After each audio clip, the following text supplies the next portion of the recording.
पे दिखाते हैं जब कुंभकर्ण नींद से जगता है तो राम के हाथों उनका मृत्यु होता है, तो फिर ये लोगों को भी ऐसा अनिश्चय रूपी मृत्यु होगा? अनिश्चय रूपी मृत्यु होगा। रावण की मृत्यु होती है, कुंभकर्ण की मृत्यु होती है, तो क्या अनिश्चय में मृत्यु होती है या पहचान कर मृत्यु होती है? और रावण ने तो मृत्यु के समय पहचाना, जब मृत्यु सैया पर ढेर होने लगा तब पहचाना पूरी रीति। और कुंभकर्ण तो पहले से ही जानता था। क्या जानता था? उसने तो रावण को प्रेफर भी किया कि तुमने गलत काम कर लिया, लेकिन सच्चा था इसलिए बोला कि मैं इस शरीर के धर्म के आधार पर मैं तुम्हारा भाई हूं। हालांकि तुमने गलत काम किया है, गलत रास्ता अपनाया है, अन्याय का रास्ता अपनाया है, फिर भी मैं तुम्हारा साथ दूंगा। क्या साथ दूंगा? लेकिन मेरा दिल और दिमाग किसकी तरफ है? लड़ाई लड़ते समय भी राम की तरफ रहेगा। और भीष्म पितामह भी क्या कहते थे? उनका भी यही कहना था। जैसे कृष्ण भगवान ने कहा कि मेरा राज पाट सेना धन संपत्ति सारी दुर्योधन को चली जाए, चली गई, लेकिन मेरा दिल और दिमाग कहाँ काम करेगा? पांडवों की तरफ। ऐसे ही भीष्म पितामह बड़े से बड़े सन्यासी, उनका भी दिल और दिमाग किसकी तरफ था? पांडवों की तरफ था। अभी भी ऐसे ही है, लेकिन सच्चाई का उन्हें पता नहीं है।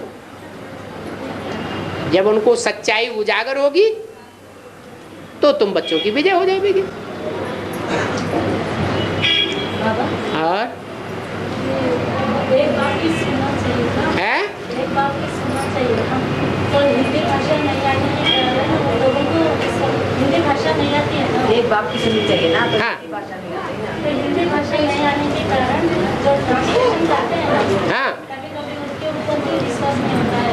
तो कभी कभी उनका भी विश्वास नहीं होगा ट्रांसलेशन करने वाले को। हाँ, दूसरे से पूछते हैं ना, दूसरे से पूछते हैं ना, उनका हाँ। विश्वास नहीं बैठता है। हाँ, हाँ, तो मेन तो हिंदी आना चाहिए ना पहले। है हिंदी आनी चाहिए ना पहले। बिल्कुल आनी चाहिए। बाप का बच्चा माँ बाप का बच्चा बने और बच्चा बड़ा हो जाए,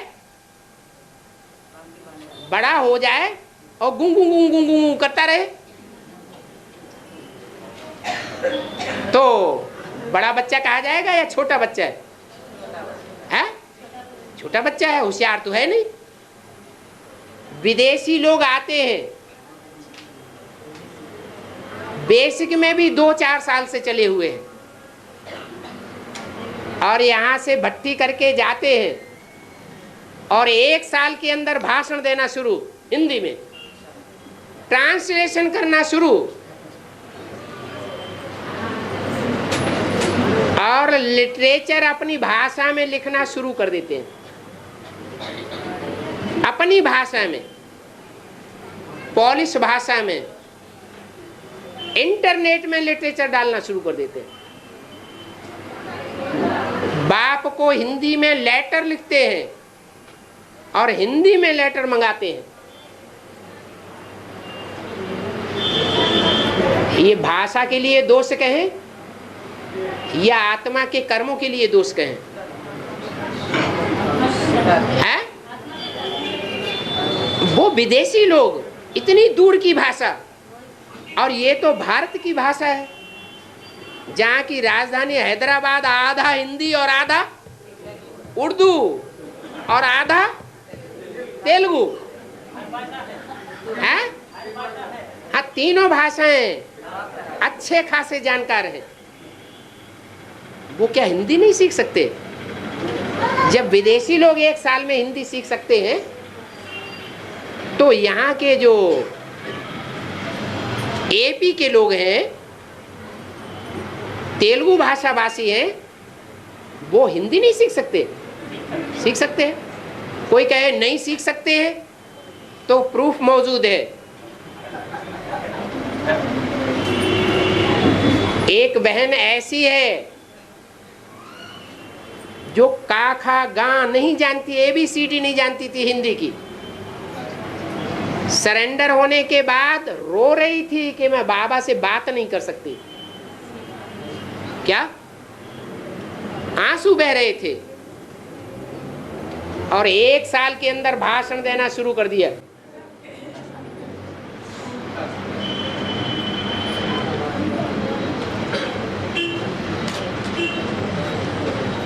तो फिर ये तो नहीं कहा जा सकता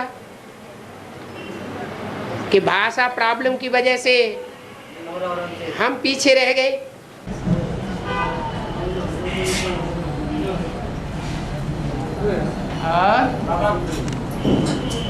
वार्तालाप 374 में कहा है भारत अष्टदेव में जो मूर्तियाँ बनी गई है, अष्टदेव में जो भी मूर्तियाँ बनी है हाँ। वो दक्षिण भारत से निकली हुई है। हाँ। क्योंकि वो कौन कौन से नंबर की है और कौन कौन से मूर्तियाँ है और कौन कौन से नंबर की है, दक्षिण भारत से निकली हुई है मूर्तियाँ, जो भी मूर्तियाँ बनी हुई है। तो फिर वो कौन से नंबर की है और कौन कौन से मूर्तियाँ? बाबा ने मुरली में अव्यक्त वाणी में बोला हुआ है कि बाप बच्चों के पार्ट और नंबर प्रत्यक्ष नहीं करेगा, डिक्लेयर नहीं करेगा। हमारे अष्टदेव का पार्ट तो बाप ही करते हैं, डिक्लेयर करते हैं। नहीं, बाप अगर अष्टदेवों के करेगा तो 108 के भी नंबर प्रत्यक्ष करने पड़ेंगे बाप को, 16,108 के भी प्रत्यक्ष करने पड़ेंगे, 9 लाख के भी प्रत्यक्ष करने और 500 करोड़ के भी उसे प्रत्यक्ष करने पड़ेंगे। ये तो कोई बात नहीं बनती। हर आत्मा अपने गुणों के अनुसार, अपनी चलन के अनुसार, अपनी दृष्टि और वृत्ति के अनुसार, अपने कार्य काल के अनुसार अपने पार्ट को अपने आप प्रत्यक्ष करेगी। हर आत्मा का जन्म जन्मांतर का जीवन चरित्र जितना वो आत्मा अपने को जान सकेगी उतना दूसरा कोई नहीं जान सकता। तो ये बात तो गलत है, प्रश्न ही गलत है। बाबा अभी जो भी नंबर डिक्लेयर है वो दोनों है तो उत्तर भारत में ही निकली है। अभी तक जो नंबर डिक्लेयर हुई ही नहीं तो फिर कैसे कहेंगे दक्षिण भारत से निकला हुआ है, इसलिए पूछा जा रहा है।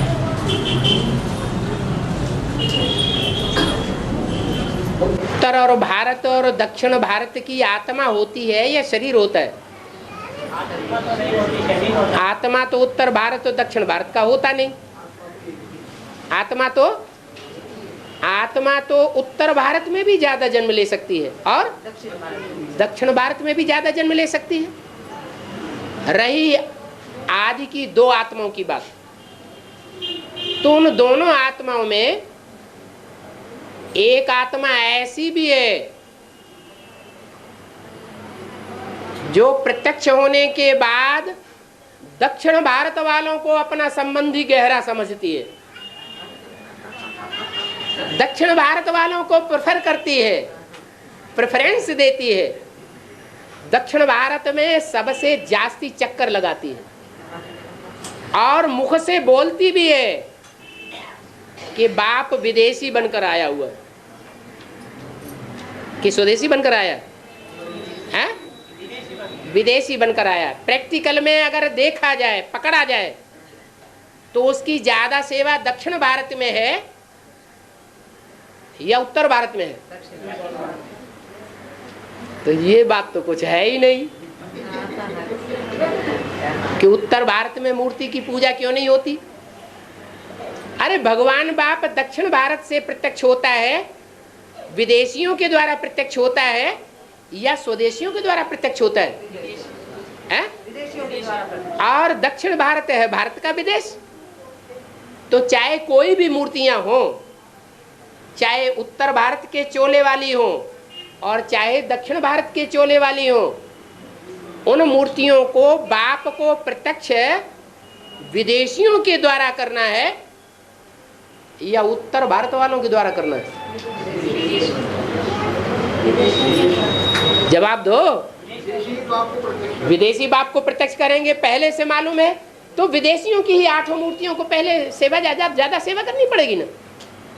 उनकी सेवा का ज्यादा स्टॉक दक्षिण भारत वालों का जिस दक्षिण भारत को बोला गया है, दक्षिण भारत है भारत का विदेश, उनकी ज्यादा सेवा का स्टॉक होगा अष्ट देवों का, या उत्तर भारत वालों की सेवा का ज्यादा स्टॉक होगा? बोलो। दक्षिण भारत वालों की ज्यादा सेवा का स्टॉक होगा। अगर उत्तर भारत वाला और दक्षिण भारत की बुद्धि में भरी हुई है तो उनको देह अभिमानी कहेंगे या आत्मा अभिमानी कहेंगे? है?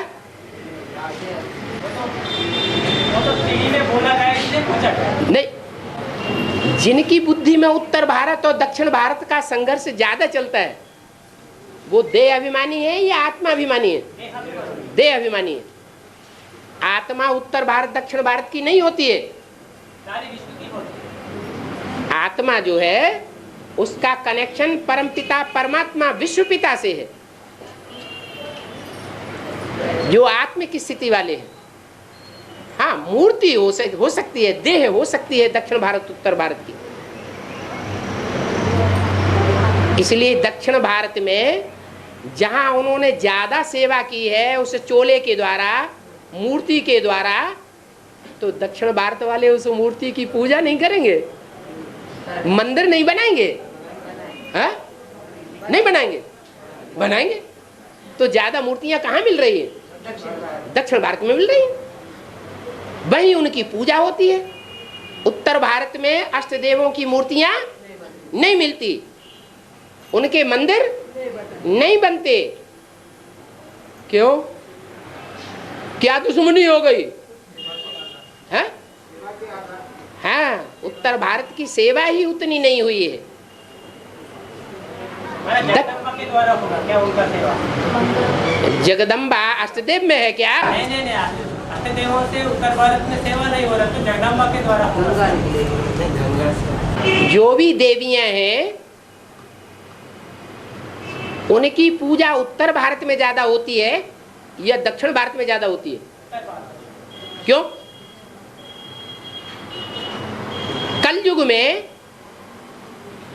कलयुग के अंत में, तामसी युग में विदेशी लोगों में ज्यादा बड़े बड़े असुर हैं या स्वदेशी लोगों में ज्यादा बड़े बड़े असुर हैं? उत्तर भारत में बड़े बड़े असुर हैं, चोरी चकारी करने वाले, गुंडागर्दी। ज्यादा बदनाम कौन है, उत्तर भारत वाले या दक्षिण भारत वाले? इतने बदनाम है गुंडागर्दी में, आसुरीपने में, कि उत्तर भारत के कोई भी आते हैं तो उनको मकान भी किराए में देने से डरते हैं। तो असुर भरे पड़े हैं उत्तर भारत में।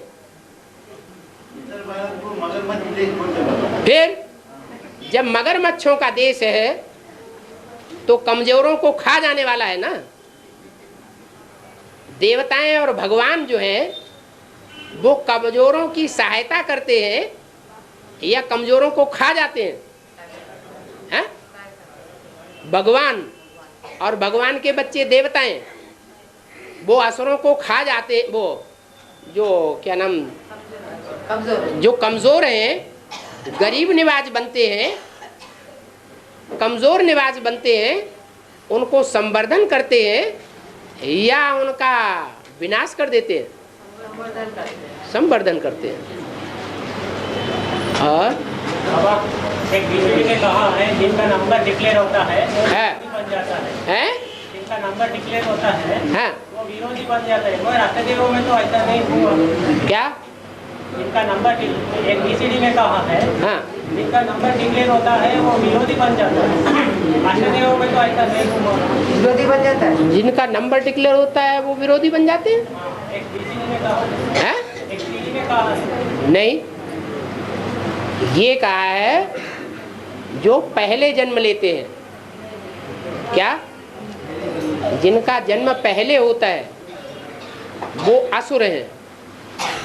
माना जो अपने को पहले प्रत्यक्ष करते हैं। जन्म लेना माना प्रत्यक्ष करना। जो अपने को पहले प्रत्यक्ष कर देते हैं वो स्वदेशी हैं या भारत विदेशी हैं?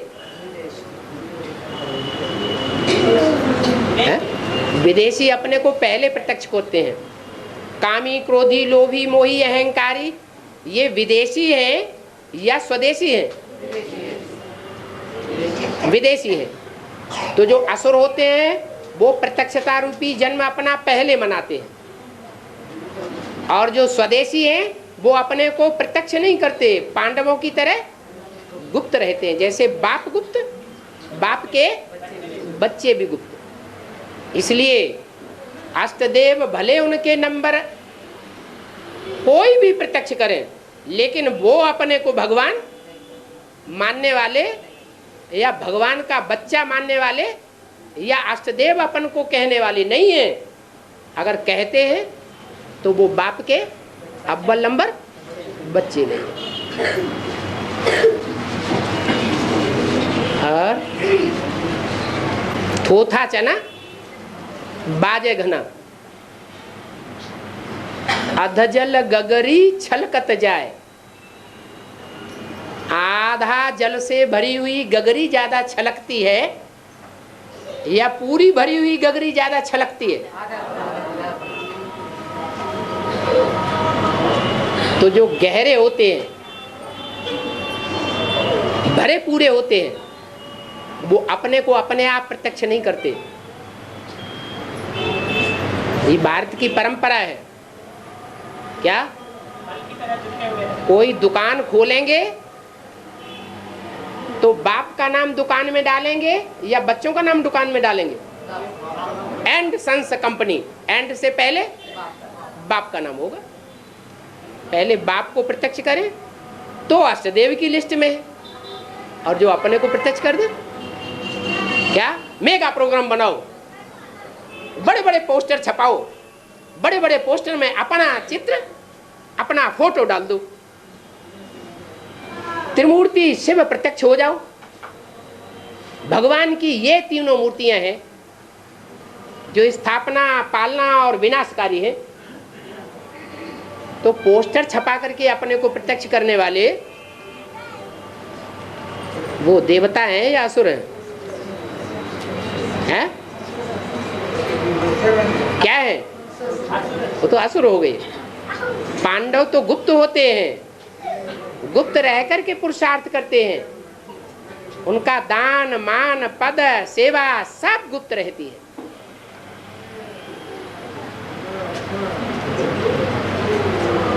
ये स्वदेशी और विदेशी की खास पहचान है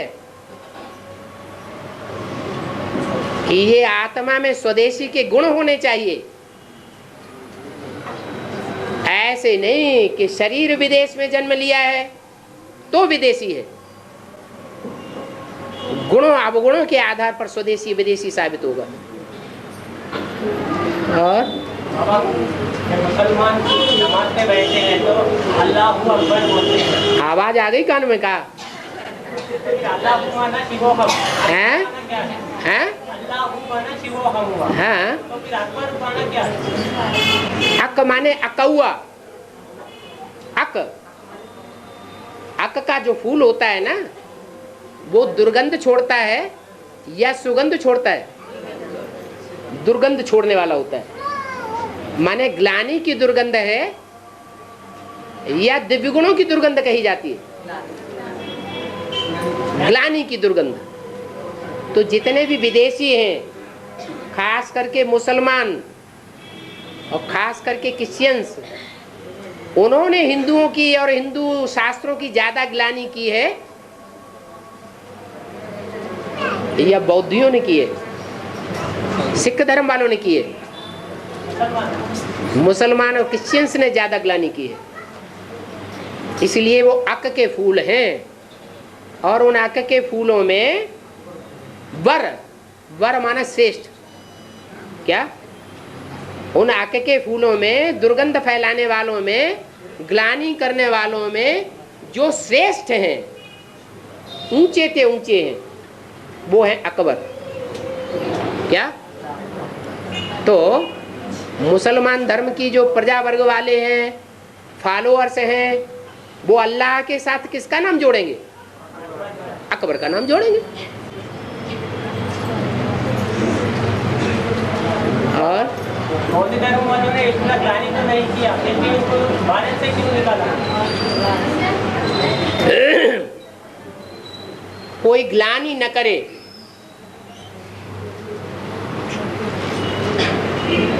लेकिन भगवान को न माने, भगवान की रचना को भी न माने।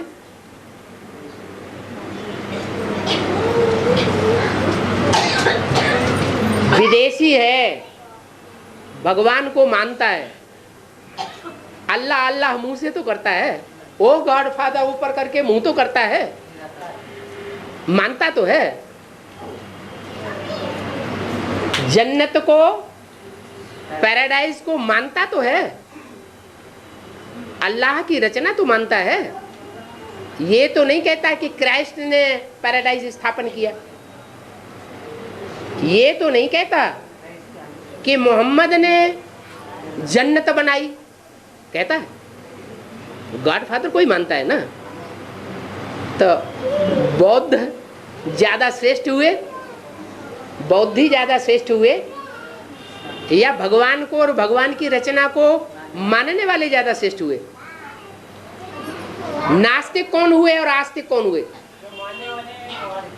वो आस्तिक हैं, और जो नहीं मानने वाले हैं वो नास्तिक हैं। इसलिए नास्तिक धर्म कौन से धर्म से शुरू हुआ?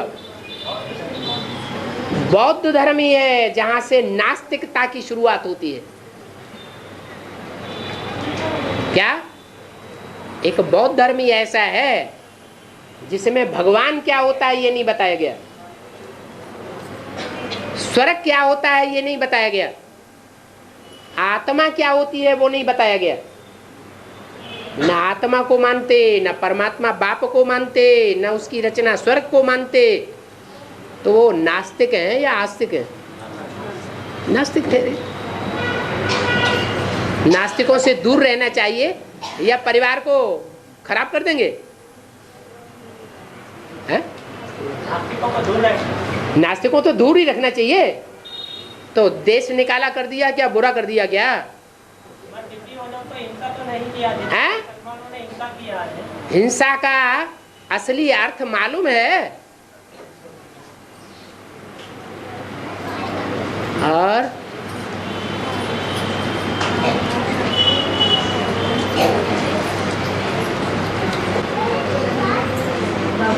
हाँ है, हाँ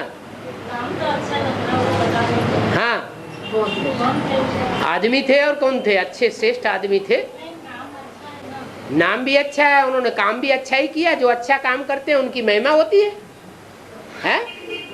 तो काम तो अच्छा ही किया। पहले ईश्वर, फिर बाद में चंद्र, क्या? हाँ, और दोनों मिलकर के हो गए विद्या के सागर। क्या? शिव शंकर भोलेनाथ ईश्वर हो गए, चंद्रमा हो गया चंद्र, और दोनों मिल गए तो विद्यासागर हो गए। आत्माभिमानी थे या देह अभिमानी थे? है? कैसे कैसे कहेंगे कि वो आत्माभिमानी थे? यहाँ की बात छोड़ो, यहाँ वहां की बात छोड़ो। जो यहाँ है सो वहां है, जो वहां है सो यहाँ है, जो हद में है सो बेहद में, जो बेहद में सो हद में। हाँ, वहां देह अभिमानी थे? नहीं, उनकी जो कहानी है उसमें एक बात प्रसिद्ध है, उन्होंने कौन सा काम करने में अपनी हेट ही नहीं समझी है?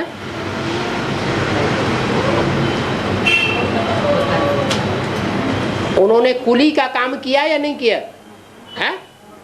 ये देह अभिमानी की निशानी है या आत्माभिमानी की निशानी है? फिर चाहे छोटा काम हो और चाहे बड़ा काम हो, जन सेवा के हिसाब से कोई भी प्रकार की सेवा छोटी बड़ी नहीं होती है। ये आत्माभिमानी की निशानी है। और बाबा जगदम्बा कहते हैं तो प्रजापिता का भी माँ है ना, तो फिर वो देवकी है, हैं? देवकी है क्या? जगदम्बा कहते हैं तो प्रजापिता का भी माँ है ना, तो फिर उसको देवकी कहेंगे। वो हमेशा विकारों की जेल में रहती है क्या? हैं? देवकी हमेशा विकारों की जेल में रहती है। प्रत्यक्ष होने से पहले भी भगवान के प्रत्यक्ष होने से पहले भी जेल में रहती है और प्रत्यक्ष होने के बाद भी लंबे समय तक जेल में रहती है। रहती है कि नहीं? हैं? रहती है। तो जगदम्बा क्या सदैव जेल में रहती है? हैं? सदैव तो नहीं रहती, इसलिए उसको देवकी तो नहीं कह सकते। वही जो विकारों की जेल में अभी भी पड़ी हुई है। कृष्ण का जन्म हो जाता है तो भी कहाँ पड़ी हुई है? तो भी विकारों की जेल में पड़ी हुई है। यहाँ ब्राह्मणों की दुनिया में कृष्ण का पहला जन्म, द्विजन्मा की जगह जो पहला जन्म है वो कब हुआ? अरे कृष्ण के पहले जन्म की प्रत्यक्षता हुई या नहीं हुई? कब?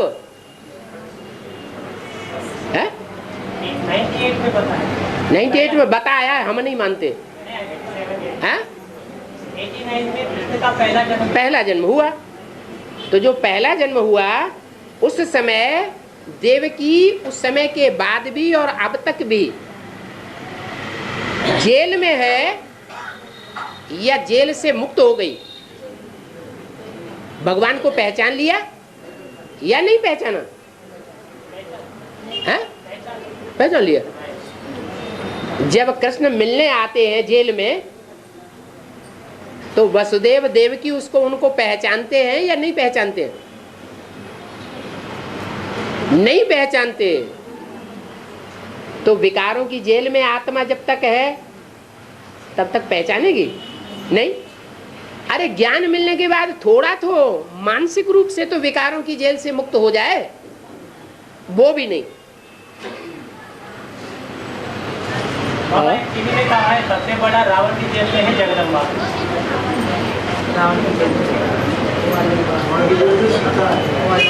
सीता बताया, जगदम्बा शब्द नहीं बोला है। हाँ, और बड़ी माँ को जगदम्बा कहेंगे और छोटी माँ को वैष्णवी देवी लक्ष्मी कहेंगे। तो फिर जाम्बावती को जगत की अम्बा, सारे जगत की अम्बा है।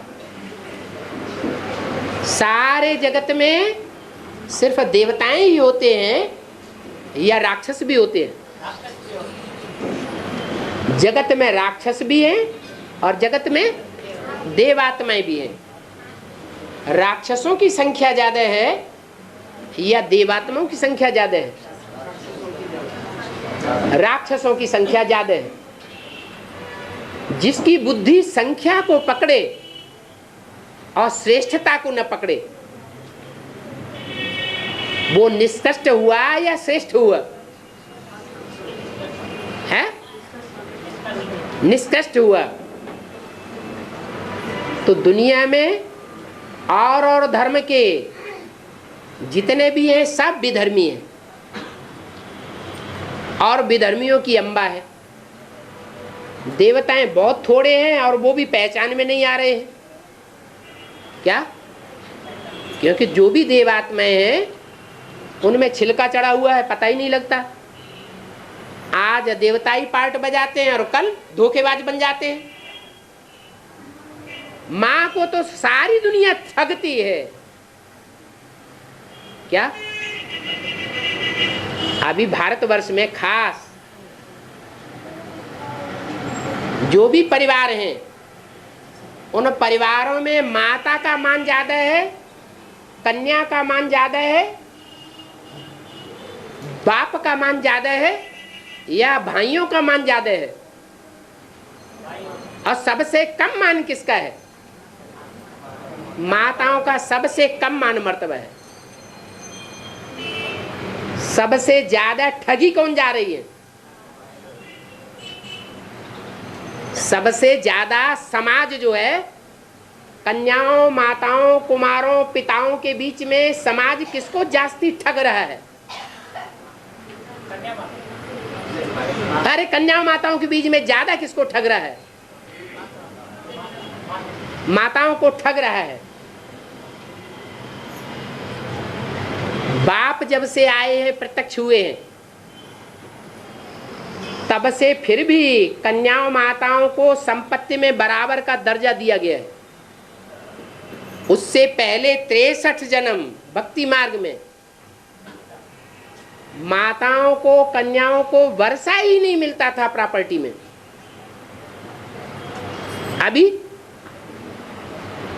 अभी कन्याएं चाहें तो कोर्ट से लड़ाई लड़ लेती हैं, क्योंकि दूसरे परिवार की हो जाती हैं, स्वतंत्र हो जाती हैं।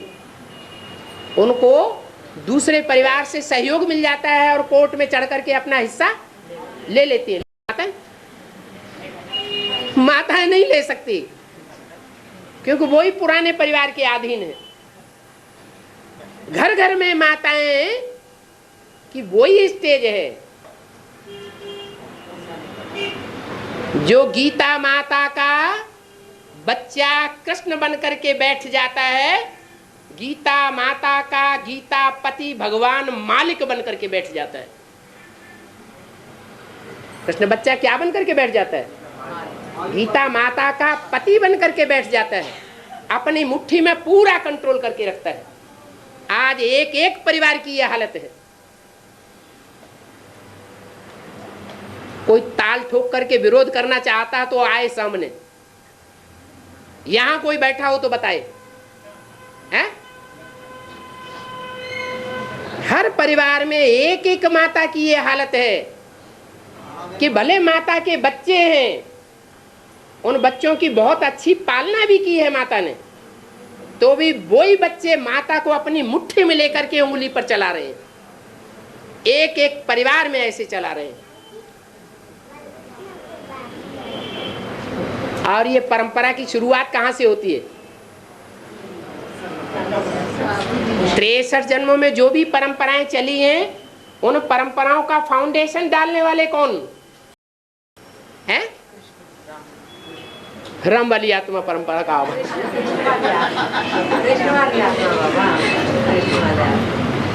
कृष्ण वाली आत्मा ही सिर्फ नहीं, कृष्ण और कृष्ण के जो भी फॉलोअर्स हैं, कृष्ण बच्चे के रूप में जन्म लेने वाले हैं, जो भी माताओं को अभी मुट्ठी में रखने वाले हैं, भले स्वर्ग में जाएंगे,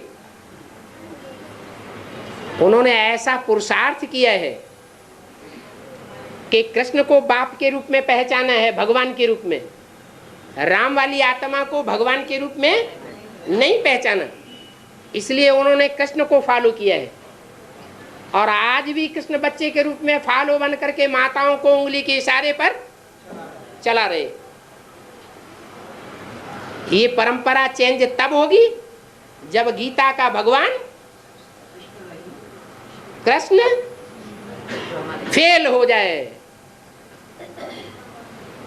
गीता का असली भगवान संसार में प्रत्यक्ष हो जाए, सबकी बुद्धि में क्लियर हो जाए, तो माताओं का सम्मान बढ़ेगा। नहीं तो तब तक माताएं गड्ढे में गिराई हुई हैं, उनको अपमानित हो रही है घर घर में। और जाम्बावती नाम क्यों पड़ा है? जाम्बावती नाम 8 पटरानियां गाई हुई है। क्या? 8 पटरानियां गाई हुई हैं। उन पटरानियों में एक का नाम जामवंती है। क्या नाम है?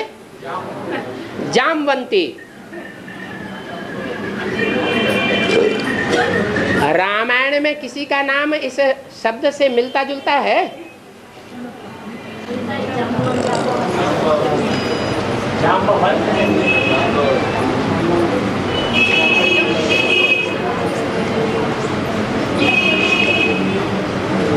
है? दिखाते हैं कि राम की सेना जब तैयार हुई तो बंदरों की सेना के साथ साथ रीछ भी उसमें इकट्ठे हो गए।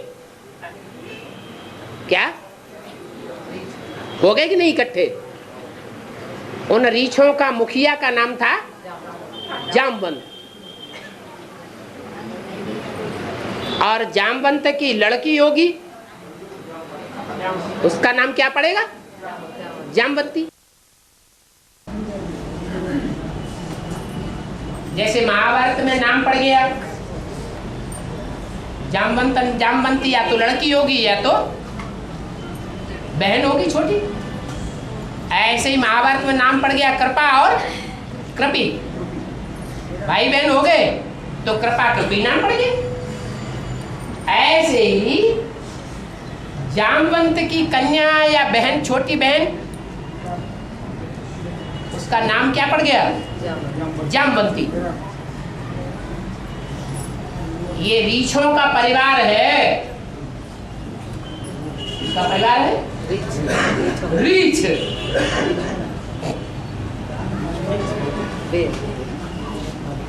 बियर।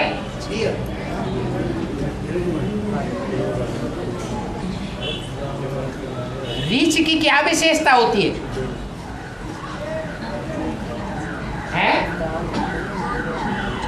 बहुत बाल होते हैं। है? बहुत बाल होते हैं। हाँ, और धर्म वालों के इतने बाल नहीं होते हैं शरीर में। और जो रीछ संप्रदाय है उनके शरीर में ढेर बाल। बताओ वो कौन सा धर्म है? इस्लाम है? नहीं, कोई भी बुद्धि में नहीं आ रहा है? सिख। कोई भी सिख को स्नान करते हुए देखो, और धर्म वालों के मुकाबले उसमें उनके शरीर में ज्यादा बाल होते हैं या नहीं होते हैं? बहुत बाल होते हैं। और बाल जो है, ज्यादा बाल होना ये विकारी होने की निशानी है या निर्विकारी होने की निशानी? विकारी होने की निशानी है। विकारी होने की निशानी है। ज्यादा विकारी होने की निशानी है। इस बात को उन लोगों को सीधा सीधा सुनाएंगे तो हो सकता है बिगड़ जाए। है? तरीके से सुनाना चाहिए कि देखो, हिंदुस्तान में जो स्वतंत्रता प्राप्त की गई और स्वतंत्रता के लिए जो विधर्मियों से लड़ाई लड़ी गई, उसमें सबसे जास्ती बलिदान किसने दिए? सिख धर्म वालों ने बलिदान दिए। हिंदुओं ने इतने बलिदान क्यों नहीं दे पाए? क्या कमी थी? है? नहीं, विष से विष मारा जाता है और लोहे से लोहा काटा जाता है। जितने भी भारत के ऊपर आक्रमण हुए विदेशियों के, चाहे मुसलमानों के हुए हो चाहे क्रिश्चियंस के हुए हो, आक्रमणकारी पश्चिम की ओर से आए या उत्तर दक्षिण पूर्व से आए? पश्चिम से आए। तो जहां से भी आक्रमण हुए, उन आक्रामकों ने आकर के भारत पर आक्रमण किए और भारत में ही आकर के बस गए, क्योंकि भारत जैसी धरणी और कोई देश में नहीं होती। तो भारत में ही आक्रामक आए हिस्ट्री में और यहीं आकर के बसते रहे। तो उनके संग का रंग पश्चिम भारत वालों को, पंजाब वालों को, हैदराबाद वालों को पहले लगेगा या पूर्व भारत वालों को पहले लगेगा? पहले पश्चिम भारत वालों को पहले संग का रंग लगता है। तो विदेशियों में जो मुख्य हैं, कामी इस्लामी और क्रोधी क्रिश्चियंस, उनके काम विकार और क्रोध विकार का ज्यादा अंश, ज्यादा संग का रंग पश्चिम भारत वालों को पहले लगता है या पूर्व और दक्षिण भारत वालों को पहले लगता है? पश्चिम भारत वालों को पहले। चाहे वो सिंधी हो, सिंधी ब्राह्मण हो, और चाहे वो पंजाबी खून हो। पंजाब में विशेषकर कौन सा धर्म फैला? सिख धर्म। सिख धर्म। तो जो भी सिख हुए संघ के रंग से जास्ती भिखारी बन गए, और उनमें इतनी विकृति आ गई, इतना विष भर गया, इतना लोहे का तत्व भर गया कि उन्होंने उन क्रिश्चियंस से और मुसलमानों से टक्कर ले ली। हिंदुओं में वो ताकत नहीं थी।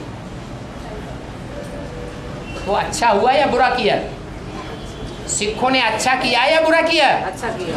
अच्छा किया। जो होता है ड्रामा में अच्छा अच्छे के लिए होता है।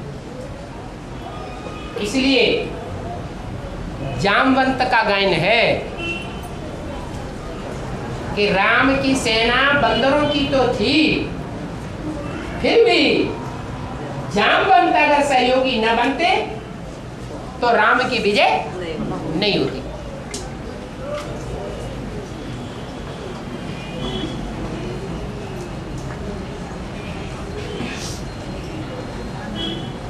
तो निष्कर्ष ये निकला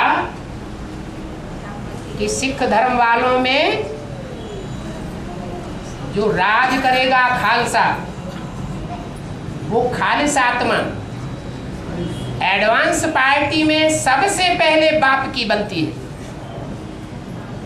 क्या? सबसे पहले बाप को सरेंडर होती है। इसलिए अव्यक्तवाणी में बोला 82-83 में कि पंजाब की धरणी कन्यादान में सबसे आगे गई। अरे 82-83 में ही सबसे आगे गई। उससे पहले क्या पंजाब से कन्याएं सरेंडर नहीं हुई थी? हुई थी। साकार बाप को नहीं हुई। चंद्रमणि दादी सरेंडर हुई कि नहीं? और भी ढेर सारी कन्याएं सरेंडर हुई, लेकिन वो माँ के प्रति सरेंडर हुई, बाप का स्वरूप नहीं हुआ। बच्चा और बच्ची बाप का कहा जाता है या माँ का? बाप का कहा जाता है। बाप का कहा जाता है। जिस बच्चा बच्ची को अपने बाप का ही पता ना हो, वो तो अच्छा नहीं मान जाता। तो वो पहली बच्ची निकली जो पंजाब का खून होने के कारण पंजाबियों में श्रेष्ठ मानी गई और कन्यादान में सबसे आगे गई।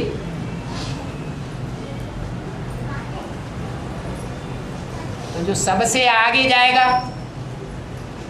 कन्याओं के पास तन के अलावा और तो कुछ होता नहीं है। होता ही नहीं कि होता है? नहीं। तन ही तन होता है, और तन अर्पण करने में सबसे आगे गई। तो प्राप्ति बड़ी होनी चाहिए या छोटी होनी चाहिए? बड़ी होनी चाहिए। बड़ी प्राप्ति होनी चाहिए। और दूसरी बात, दिल्ली के लिए खास बोला, दिल्ली की धरणी और धरणी वालों ने पहले पहले बीज डाला है। इसलिए जो पहले बीज बोते हैं वो ज्यादा प्राप्ति करते हैं, या जो मध्य में और अंत में बोते हैं वो ज्यादा प्राप्ति करते हैं? पहले जो बोलते हैं, जो पहले बीज बोता है वो ज्यादा प्राप्ति का हकदार बन जाता है। पहली फसल बोई हुई ज्यादा फल देती है। तो दिल्ली वालों को ये खास वरदान मिला हुआ है कि कितने भी विरोधी बने, आदि से अंत तक भी विरोधी बने, लेकिन बाप को इस बात में उन्होंने बांध लिया है कि अंत तक बाप का सहयोग लेने के अधिकारी है। क्या? अंत तक जब कभी भी सहयोगी बनना चाहे तो बन सकते हैं, और बाप उनसे सहयोग लेगा, मना नहीं करेगा। तो कौन सी खासियत हुई जो इतनी बड़ी प्राप्ति, इतना बड़ा वरदान हमको मिल जाता है? पहले समर्पण, पहले अर्पित होगी। इसलिए जो जामवंती है वो जामवंत ऋष से कनेक्टेड है। महाभारत में भी उसका नाम जामवंती है। क्या? जामवंती, सिख धर्म से कनेक्टेड। फिर सत्यभामा को भा माने हुई, सत्य माने सच्ची, और माँ माने अम्मा। क्या हुई? सत्य भा माँ, जो सच्चाई में माँ हुई। प्रैक्टिकल जीवन में जो सच्चाई में माँ होगी वो बच्चे की ग्लानि करेगी या बच्चे की महिमा करेगी? बच्चे की महिमा है? महिमा करेगी। महिमा करेगी। तो बाप प्रत्यक्ष होता है, उस बाप की प्रत्यक्षता में जिसने बहुत महिमा करके दिखाई, इतनी महिमा की, इतनी सेवा की कि बाप ने उठा करके उसको प्यार के मारे अपने सर पर बैठा लिया। बहुत प्यारा बच्चा होता है ना, बहुत दुकान संभालता है ना। छोटा बच्चा बहुत भाग दौड़ करता है, दुकान से घर, घर से दुकान, तो बाप को प्यार आएगा ना, तो सर माथे पर चढ़ाए लेते। कौन सी देवी है, कौन सी पटरानी है जो सर माथे पर चढ़ाई हुई है? सत्यभामा। बाबा वार्तालाप 12 में कहा है सुख के समय साथ दिया। वार्तालाप 12 में कहा है सुख के समय साथ दिया। सुख के समय, हाँ हाँ, दुख के समय छोड़कर चली गई। दुख के समय छोड़ के चली गई। हाँ, क्योंकि जैसे जगदम्बा बड़ी माँ 84 में आए, फिर 99 में फिर गुप्त हो गए। 84 में क्यों आई? 83 में 83 या 84 83, 84 में, 83 में तो 13 हुआ। सरेंडर हुई बने। हाँ, लेकिन ज्ञान में तो शुरुआत से ही आती है, वो है ही जगत की अम्बा। तो एडवांस पार्टी वालों की अम्बा नहीं होगी? है?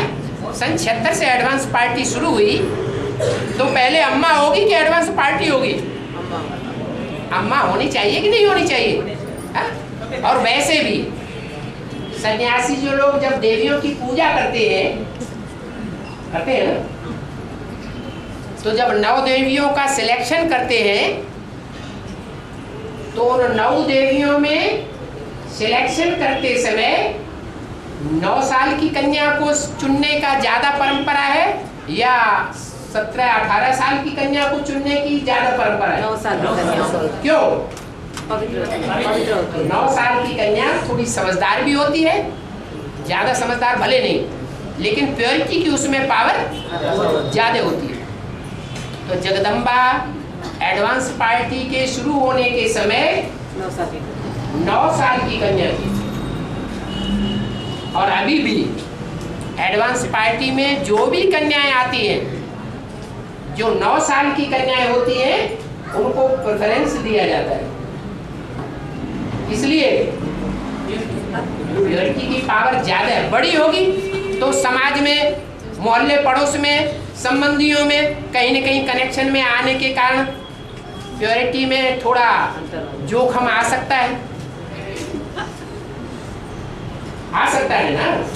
लेकिन 9 साल की कन्या को कोई जोखिम होने का सवाल ही नहीं। आज भी सन्यासी सिलेक्ट करते हैं 9 साल की कन्या को। कहाँ की यादगार? संगम युग की यादगार है। और क्योंकि वो पॉइंट किसको लागू हो रहा है? कौन सा पॉइंट? वही वार्तालाप 12 में कहा है सुख के समय साथ दिया, दुख के समय छोड़कर चली। तो पद ऊंचा हो जाता है ना। पद, जो भी पद है डिक्लेयर होते हैं, सबसे ऊंचा पद कौन सा है? जीवन का लक्ष्य क्या है? नर से नारायण और नारी से लक्ष्मी। तो नारी से लक्ष्मी बनने का पद प्राप्त हो पाता है कि लक्ष्य से नीचे गिर जाती है। लक्ष्य से नीचे आ गई तो इतना बड़ा दंड मिल गया। और अगर ये दंड नहीं मिलता तो अष्ट देवों की लिस्ट में आना चाहिए। और जगदम्बा को सारी जगत की अम्बा माना सारी जगत पर राज्य करे, और लक्ष्मी जो है छोटी माँ भारत माता सिर्फ भारत मतलब अंदर ही अंदर राज्य करे, फिर भी उनको विश्व का महारानी कहना है। विष्णु सिर्फ स्वर्ग में माना जाता है, जीवात्माओं में उनकी मान्यता है या राक्षसों में भी मान्यता है? तो एक को सारा विश्व मानता है और एक को सिर्फ भारतवासी मानते हैं। भगवान को सारा विश्व मानता है? भगवान को सारा विश्व मानता है गॉडफादर अल्लाह, और देवताओं को सिर्फ भारतवासी मानते हैं। तो ज्यादा ऊंचा कौन हुआ? और दूसरा प्रूफ, हिस्ट्री में जो भी राजाएं हुए, उन राजाओं की जो राजाई चली है, जब राजसभा लगती थी तो राजा के साथ रानी भी आसीन होती थी। वो राजा और राजलक्ष्मी की जो कुर्सी होती थी वो ज्यादा ऊंचे स्थान पर होती थी या राजमाता ज्यादा ऊंचे स्थान पर बैठाई जाती थी? राजमाता। जोर से बोलो। राजमाता ज्यादा ऊंचे स्थान पर बैठाई जाती थी। क्यों? क्योंकि राजलक्ष्मी फिर भी अंदर वालों से कनेक्शन करेगी और राजमाता बुढ़िया तो सबसे बातें कर सकती है। कर सकती है कि नहीं? हाँ जी। और प्रश्न आया है, बाबा कहते हैं अच्छे अच्छे बच्चों का भी आंखों से दिन भर में 10, 20, 50 भूलें होती है। तो आंखों से कैसे भूल होती है? पहला प्रश्न। और उसे कैसे सुधारना है? क्या? अच्छे अच्छे बच्चों से 10, 20, 50 भूलें होती हैं दृष्टि से, आंखों से, माने आंख व्यभिचारी बनती है। व्यभिचारी बनती है माना एक को देखने नहीं चाहती, क्या चाहती है? अनेकों की तरफ दृष्टि जाती है और अनेकों को देखते ही रहे, देखते ही रहे। मन की आंखों से भी देखते रहे और तन की आंखें वो भी ललचाए बन रहती है। हाय हाय हमको यही मिल जाता, इसी से हो जाती, कहाँ फंस गए आकर के। तो ये बेविचारी आंखें 10, 20, 25 बार होती, सिर्फ कन्याओं माताओं की नहीं, कुमारों और अधर कुमारों की भी ये हालत है, जिनको अच्छे अच्छे बच्चों की लिस्ट में डाला जाता है, माने सर्विसेबल है। तो समझ में तो आ गया होगा कि आंखें कैसे ललचायमान होती हैं, बेविचारी बनती है। आंखों से भूल होती है या नहीं होती है? अरे न समझ में आया हो तो बता दो। प्रश्न है आंखें कैसे भूल होती है? आंखों से, आंखों से पाप कैसे बनता है? सबसे जास्ती अंधा बनाने वाला अंग कौन सा है? सबसे जास्ती धोखा देने वाला अंग कौन सा है? आंखें हैं सबसे जास्ती धोखा देने वाली। पता ही नहीं चलता हम धोखा खा गए। ऐसा धोखा खा जाते हैं कि जिसको आंख से 1 सेकंड 10 सेकंड भी देख लिया बस उधर ही बुद्धि जाती है। बार बार रोकना चाहे बार बार उधर जाती है, क्योंकि पूर्व जन्म का हिसाब किताब होगा तो 1, 2, 10 सेकंड भी अगर देखेंगे, ज्यादा जन्मों का हिसाब किताब होगा तो जल्दी भूलेगा नहीं, वो याद जरूर आता रहेगा। कितनी भी मेहनत करें, अनेक जन्मों का संग किया है तो वो 10 सेकंड का जो संग हुआ वो जरूर याद आएगा। अगर ऐसा न हो तो बाबा को मुरली में ये डायरेक्शन देने की जरूरत नहीं है कि जिससे लगाव लग जाए उसका तो मुंह भी नहीं देखना चाहिए। ये डायरेक्शन क्यों दिया बाबा ने? नहीं, इसलिए दिया कि 10 सेकंड जिसको देखा है ब्राह्मण जीवन में सिर्फ एक बार, और वो लगातार याद आ रहा है, अगर उसको दोबारा फिर देख लिया तो क्या हो जाएगा? वो अटैचमेंट और पक्का हो जाएगा, क्योंकि श्रीमत की बरखिलाफी की। श्रीमत क्या है? क्या श्रीमत है? जिससे लगाव लग जाए, जिससे अटैचमेंट हो जाए, उसका मुंह भी नहीं देखना चाहिए। मुंह देखेंगे तो आंखें जरूर देखने में आ जाएंगी, और आंखें फिर धोखा दे देंगी। तो पता चल गया कि आंखों से 10, 20, 50 बार भूलें कैसे होती हैं? बाबा आंखों को कहते हैं ना, तदिंद्रिया नाम नयन प्रदान है। अरे प्रधानमंत्री कहाँ बैठता है? ऊपर ये राजा है, प्रधानमंत्री कहाँ बैठेगा? राजा के आसपास ही बैठेगा ना। तो आंखें हैं प्रधानमंत्री। अगर धोखा देने पे आ जाए तो ये जितना धोखा राजा को दे सकते हैं उतना और कोई व्यक्ति धोखेबाज नहीं बनेगा। तो एक प्रश्न का समाधान हो गया। क्या? आंखें धोखा कैसे देती हैं 10, 20, 50 बार? वो व्यक्ति 10, 20, 50 बार देखने को नहीं है क्या? एक ही बार भले देखा हो, लेकिन वो आंखें, चेहरा सामने आ जाता है। हाँ हाँ, जो साकार आंखें हैं उनके सामने वो चेहरा सामने आ जाता है, बार बार सामने आता है। बाबा उनसे बचने के लिए बाबा ने दिखाया ना, देखते हुए ना देखो, देखते हुए ना देखो बाबा ने। वो तो ठीक है, देखते हुए ना देखे तो ठीक है, उससे बच सकते हैं ना। लेकिन जो श्रीमत मिली हुई है, क्या जो बार बार याद आए, माने अटैचमेंट हो गया। लगाव की निशानी क्या है? लगाव की निशानी है जिससे लगाव लग जाएगा, वो बार बार बुद्धि में, स्मृति में आवेगा, आंखों के सामने आ जाएगा। तो क्या करना है?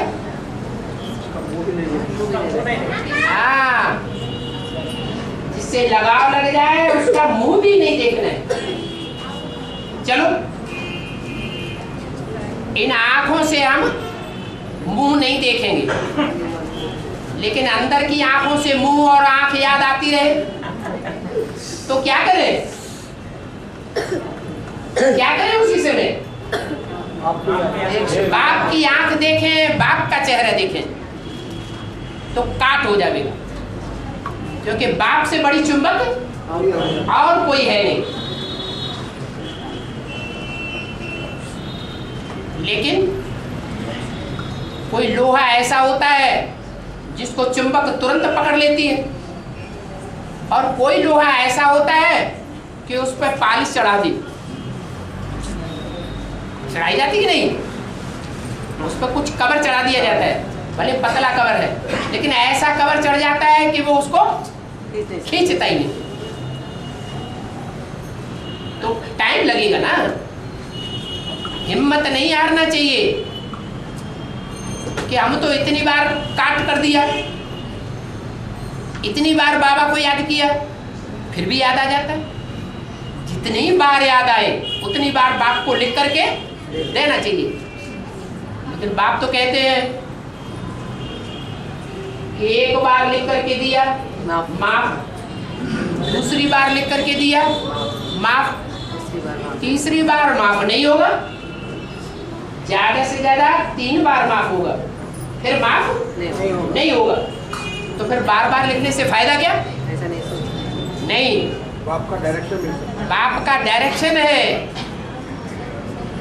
कि कर्मेंद्रियों से जो कर्म करते हैं, क्या कर्मेंद्रियों से जो कर्म करते हैं उसका पाप बन जाता है। अगर मन के अंदर संकल्प आया तो उससे पाप नहीं बनता है। तो भल मन में बार बार वो चेहरा और आंखें याद आती है, लेकिन सच्चे दिल से बाप को अपने संकल्पों तक पोता मेल देते रहे तो आखिरी क्या होगा?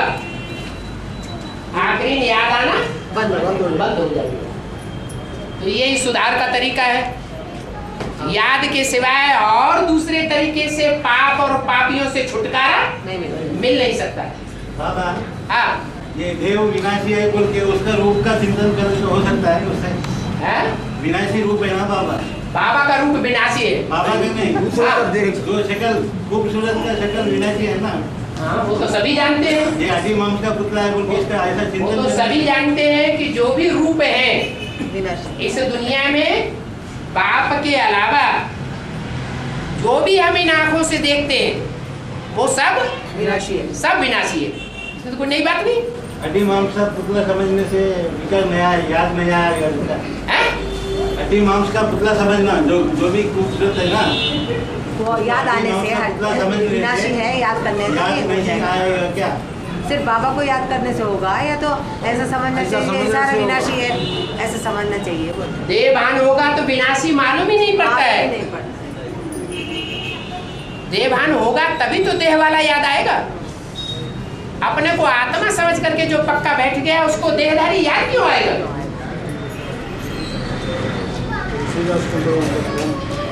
और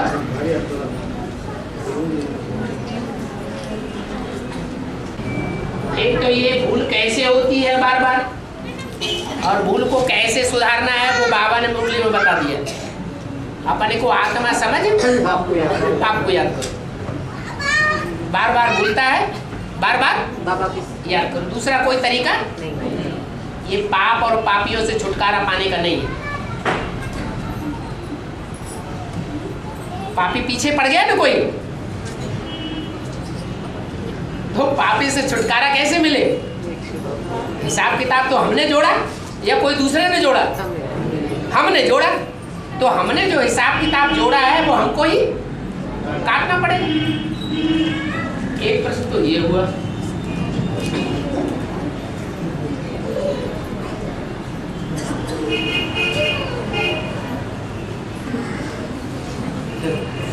सफाई आई है। बाबा जो कागज हाथ में है वो छाया माता जी का सवाल है, हमारा नहीं है।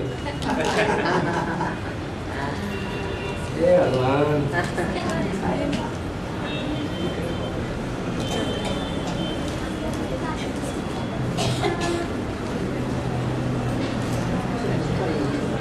और कोई आया है क्या?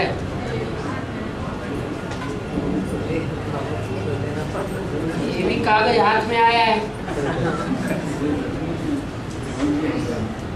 एक तो छाया माता ने लिखा है।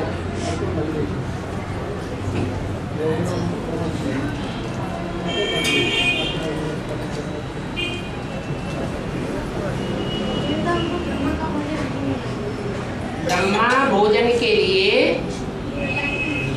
देवताएं तड़पते हैं, इसका मतलब क्या है? हैं? हाँ, देवताएं जो हैं वो ब्रह्मा भोजन के लिए तड़पते हैं। हैं? हाँ, ब्रह्मा भोजन तो रहता है। हैं? भोजन खत्म हो जाता है। हैं? ब्रह्मा ने जो भोजन खाया, चाहे हद का भोजन है और चाहे वेद का भोजन है, खाया किसके द्वारा? प्रजापिता ब्रह्मा के द्वारा खाया ना। तो जो भी भोजन खाया उस भोजन के लिए देवताएं देवात्माएं तड़पती है। हे भगवान जल्दी मिले, क्या कल मिले सो आज ही मिल जाए, है? अभी मिल जाए। काल करे सो आज कर, आज करे सो अब। तो समझ में आ जानी चाहिए ये बात। आ गई ना? तो उनको समझाओ, ये भाषा नहीं जानती होंगी, बता दो कान। समझ में आ गया कि नहीं? नहीं आया? अरे जो भी असली देवताएं हैं जो नर से नारायण जैसे बनने वाले हैं वो देवताएं रुद्रमाला के मणके हैं या विजयमाला के मणके विशेष है? रुद्रमाला के मणके। और उन रुद्रमाला के मणकों को इस आखिरी जन्म में जो पुरुषार्थ में सहयोगी मिले हैं, उन सहयोगियों से वो संतुष्ट हैं या असंतुष्ट हैं? असंतुष्ट है मोस्टली। कोई संतुष्ट हो तो हाथ उठा दो। कोई नहीं है? आखिरी जन्म में सब असंतुष्ट है और ये उनकी बुद्धि में है। क्यों कही बात है? उनकी बुद्धि में ये है कि 21 जन्म का जो पुरुषार्थी सहयोगी हमें मिलने वाला है, उसके बगैर हमारा उद्धार होने वाला नहीं। और जो भी सहयोगी मिलेगा वो भगवान से संबंध पहले जोड़ने वाला होगा या उस देवता से पहले संबंध जोड़ने वाला होगा? भगवान से संबंध जोड़ने वाला। भगवान से पहले संबंध जोड़ने वाला होगा। अगर कहीं खुदा न खास्ता देवता से संबंध जोड़ बैठा तो और ही गड्ढे में जाएगा कि ऊपर उठेगा? और गड्ढे में चला जाएगा। इसलिए भक्ति मार्ग में गायन है कि शिव के ऊपर जो नैवेद्य चढ़ाया जाता है, भोग लगाया जाता है, यहाँ भोग की बात हो रही है ना? है? क्या बात हो रही है? भोजन भोग की बात हो रही है ना? तो जो भी शिव के ऊपर नैवेद्य या भोग चढ़ाया जाता है, अगर कोई खा ले तो क्या हो जाएगा? वो विषयी वासना वाला गड्ढे में चला जाएगा, विधर्मी बन जाएगा। इसलिए कोई भी शिव के ऊपर चढ़ाए हुए नैवेद्य को खाते नहीं, भोग को भोगता नहीं है। ये भोगता है? डरते हैं, अरे ये तो विषैला हो गया, अगर हमने विष खा लिया तो क्या हो जाएगा? गड्ढे में जाएंगे, ऊपर जाएंगे, गड्ढे में चला जाएगा। इसलिए सब डरते हैं। कम से कम ज्ञानी तो डरते रहेंगे कि नहीं डरेंगे? हैं? ज्ञानी तो डरेगा। ज्ञानी तो डरेंगे, लेकिन ज्यादातर अभी संख्या ज्ञानियों की है कि अज्ञानियों की? अभी मोस्टली संख्या अज्ञानियों की बहुत है। क्या कहा? सुन रहे कि नहीं? अरे हाँ तो करो।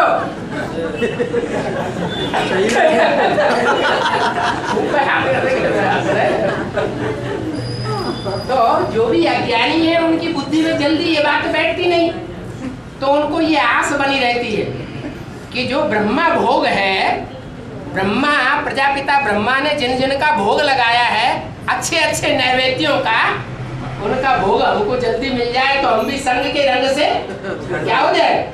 हमारा भी उद्धार हो जाए। लेकिन ऐसा कुछ होना नहीं है। क्यों नहीं होना है? वो भी एक गुजे राज है। चलो आगे।